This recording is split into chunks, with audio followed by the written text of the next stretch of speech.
a comparative analysis of crisis coverage in global media.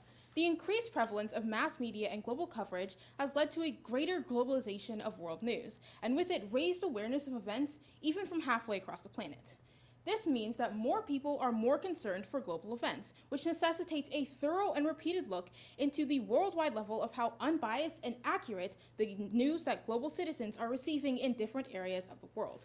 And unfortunately, it doesn't look great, because a February 2021 statistical poll done by Amy Watson has shown that of 40 selected countries, only 12 had an average media public trust level of above 50%, with the United States coming in dead last. Which leads us to the goal of today's study. The goal was to analyze the English reporting of global events within a condensed timeline, yet with a distributed effect, and more specifically, to examine how different regions of the world report on global news.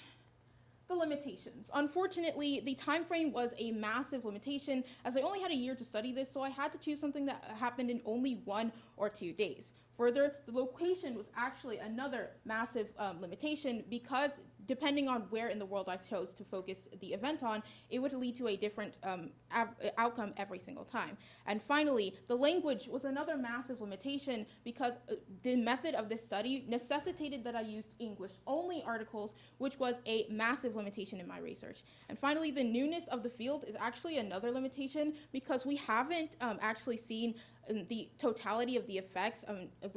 It's extremely difficult to perform a global analysis of how Orientalism, capitalism, imperialism, and nationalism play out on the global media landscape, when that landscape has only existed for the past couple decades. Which brings us to our background information. So what do we actually know about this topic?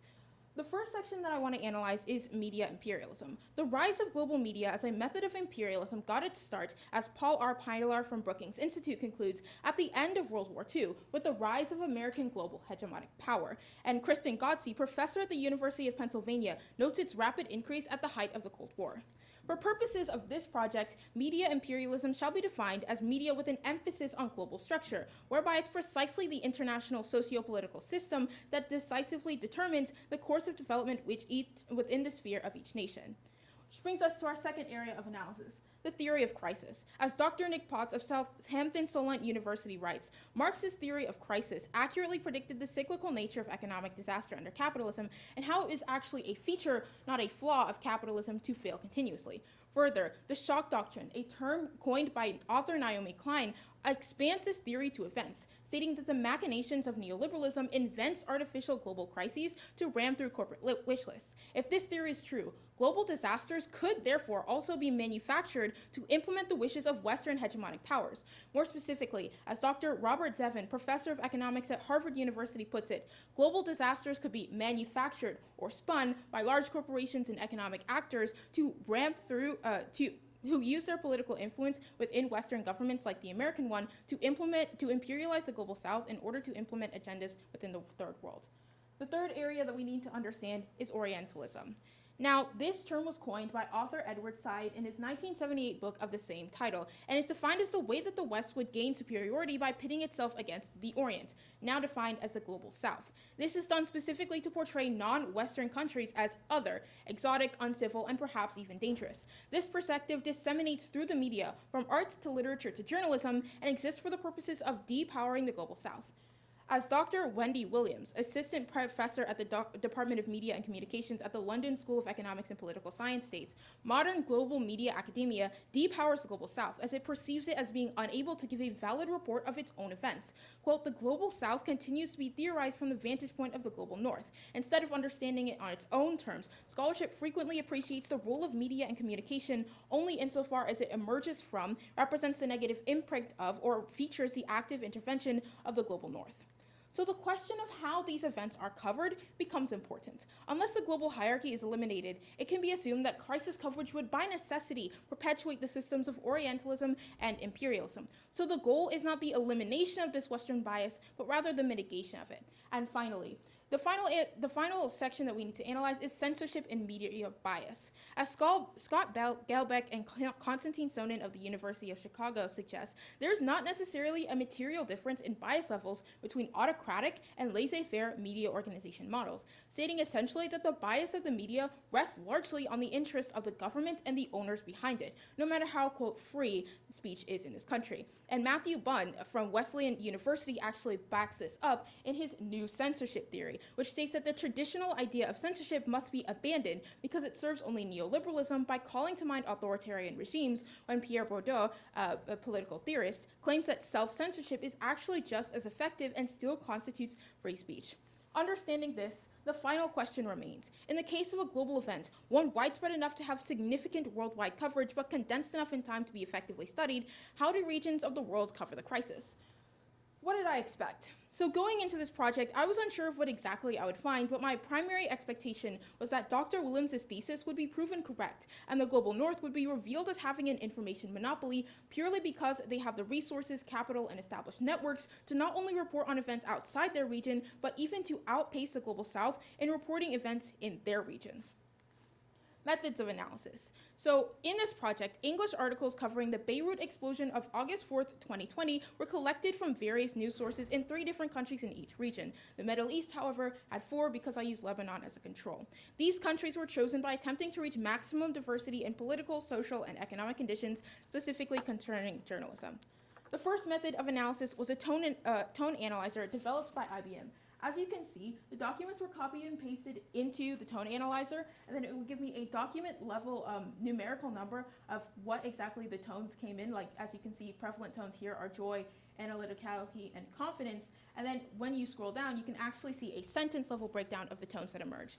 The second method of analysis was a hand-done literature review, in which I went through and I analyzed the articles to see whether or not the country of publisher was mentioned, whether other countries were mentioned, and if so, which ones, whether other journals were used, whether witnesses were quoted, whether casualties were mentioned, whether the cause was mentioned, and if the government of Lebanon was mentioned, and finally, what the overall focus was. Our results. So first, the results of the tone analyzer. As you can see, there was a large range of tones that we were managed to pick up in all of these articles. The sadness clearly led with an average of 0.5926, analyticality then followed with 0.1617, and tentativeness followed with 0.1521, and fear, anger, and joy lagged behind, with no means over 0.1. Interestingly, confidence had no significant results, scoring 0. When analyzed by total expressiveness, the most expressive region was North Africa, scoring 1.4933, followed by West Africa, scoring 1.3767. Interestingly, the least expressive regions were also African, the least being South and Central Africa with 0.6133, with the runner-up being East Africa with 0.64. So what exactly does that mean? Well, the sadness and analyticality scores were actually expected because the crisis that we're talking about was a crisis and a tragedy, and so sadness and analyticality were expected. However, confidence was actually interesting because you would expect news articles to be more assertive, however, they seemed to be more tentative. The regions that scored the highest in tentativeness were by far West and North Africa. Their diversions from the norm are likely the cause of their ranking in total expressiveness. The reasons behind this are unclear. The African continent is widely regarded as the most culturally and linguistically diverse continent on the planet. Hypothetically, the diversity of this continent's native languages could be impacting the tonal range of its English reporting. Of course, this could also be due to any number of factors, including geography, and so future research is necessary. Secondly, in terms of the actual hand-done article analysis, the first area I focused on was article focus. As you can see, most of the articles actually focused on general coverage, but there was still a significant amount that focused in on the country of publisher. Furthermore, of the articles that focused specifically on the country it was published in, the Nordic countries and Anglosphere were by far the most likely to mention themselves, because again, the Middle East had more articles that were analyzed. West, East, and South and Central Africa, the Indosphere, Sinosphere, and Oceania didn't have any articles that mentioned the country of origin. So when we look at the countries of publisher mentioned, we can see that overall, most articles didn't actually mention the country of publisher. Second, In terms of outside sources, overall, exactly half of the articles referenced another publication. The distribution of articles per region is clearly very even. However, when broken down by total journals reference per region, there's a clear outlier with South and Central Africa, which I'll come back to later, which is nearly double the next highest result of the Sinosphere. In terms of journals mentioned, when we break it down, there's a clear leader of the Associated Press and AFP being very clearly much more than other journals, and grouping each journal by its country of origin revealed a clear trend of referencing articles from the USA, UK, and France, with Lebanon, where the explosion actually happened, lagging in fourth. In terms of other countries referenced, the articles were overall less likely to have mentioned a country outside of itself and Lebanon than to do so. North Africa, Central America, and the Caribbean, Nordic countries, and Mediterranean Europe made no mention of other countries. Furthermore, of the articles referenced, the clear leaders were Israel, the US, France, and Iran. South and Central Africa, the Sinosphere, and Oceania referenced other countries the most often. In terms of witnesses, finally, the articles were more likely to not use primary sources than to do so. Approximately 63% of the articles didn't use a resource. In the chart, the regions were compared based on an article from that region's likelihood of quoting witnesses, given that a witness was quoted. Nordic countries, Mediterranean, and Eastern Europe didn't quote any witnesses. So what does all of this actually mean? Well, in terms of focus, a surprisingly large amount of the articles mention the country of origin. Most such references simply refer to their condolences their leaders offered Lebanon or the damage done to their embassies in Lebanon. Much more expected ratio of overall focus actually being the country of the publisher. In both charts, it's evident that the Nordic countries are abnormally likely to focus on the country of origin, the only region where all three articles did so. This could be due to the linguistic nature of the audience of the articles. Many of the Nordic country citizens received their news either from local sources in the national language or from more popular English sources in the Anglosphere. The niche of global Nordic news in English for a region that has such high levels of linguistic homogeneity would be filled mainly by consumers looking for news about the Nordic countries as it related to the tragedy. Interestingly, this phenomena is also repeated on a smaller scale in regions with similar homogeneity, such as South America. Other journals. By publication referencing other journals, it's essentially engaging in an ethos exchange. The publisher is validating the journal reference by spreading its information as fact, and if the journal being referenced is reputable enough, may also lend credibility back to the publisher. The clear trend of referencing American, British, or French journals points back to a phenomena detailed in Dr. Williams' thesis on media Orientalism, the idea that the West has an information hegemony and is generally afforded more ethos in reporting than the actual region that was affected. In this regard, my hypothesis was proven correct. Secondly, the outlier that I mentioned, it was in South and Central Africa. Unfortunately, due to the extremely limited, ergo sensitive nature of this dataset, it's clear that this result may be skewed, as South Africa single-handedly made up 9 references to other publications. This clearly biased the results and shouldn't be used to extrapolate data about the region of South and Central Africa as a whole. But when referencing other countries, they tended to revolve around aid or global reactions to the explosion. The amount of countries that reference other countries is smaller than those that mention the country of origin, suggesting that most media is biased towards noting the action of their country than of others. In terms of the actual countries mentioned, these are easily explained. Israel was noted because of its possible responsibility of the blast, although they noted that Israel denied responsibility. The United States is the current global power. France is Lebanon's former colonial power and the most hands-on country in the rebuilding effort, and Iran, similarly to Israel, was mentioned because Hezbollah was thought to have been responsible. Finally, on the issue of witnesses, this too stems back to the issue of Orientalism. An article that quoted witnesses put more narrative and informational control back in the hands of those affected. The Anglosphere being one of the most likely to quote witnesses isn't surprising, as it is the region with the most awarded journalism, but at equal levels were South and Central Africa, Oceania, and East Africa, suggesting that the Global South is actually more likely to put power back in the hands of the Global South. And finally, the English audience drastically changes the results of the study because it shows that in the example for Nordic countries, it shows that the audience isn't just Nordic people, it's Nordic people looking for news in English. In conclusion, this study set out to find evidence for differences in crisis coverage in regions of the world. To accomplish this, 46 articles covering the August 4th, 2020 Beirut explosion were collected from countries around the world and analyzed by 2 different methods, through a tone analyzer, through literature analysis. What we found is that we've seemingly proved the linguistic diversity of Africa. We found that certain regions are more likely to report differently to English audiences than to audiences of their prevalent language, specifically in regions where we have high levels of linguistic homogeneity. And we've also found that my hypothesis was correct, and Western countries do actually have an information hegemony and use that to push agendas in the global South.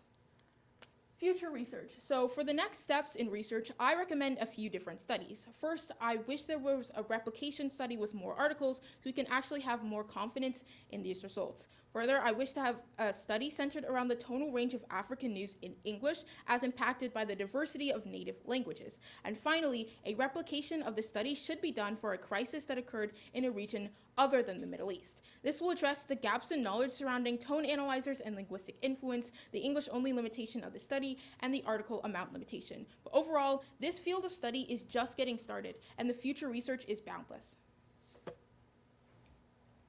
Thank you. How did your initial exploration of the scholarly conversation lead to your final research question?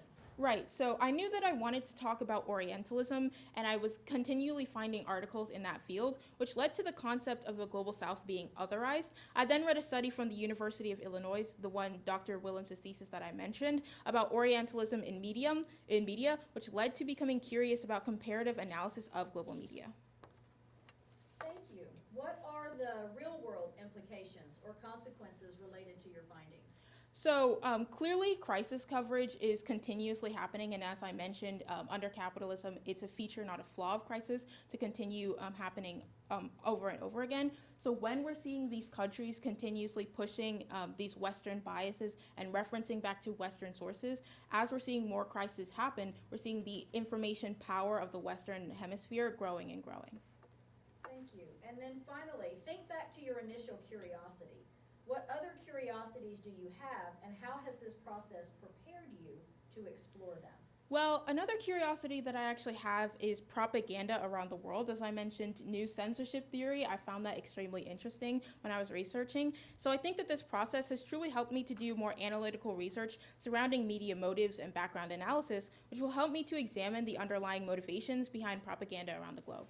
All right. Thank you. Thank you.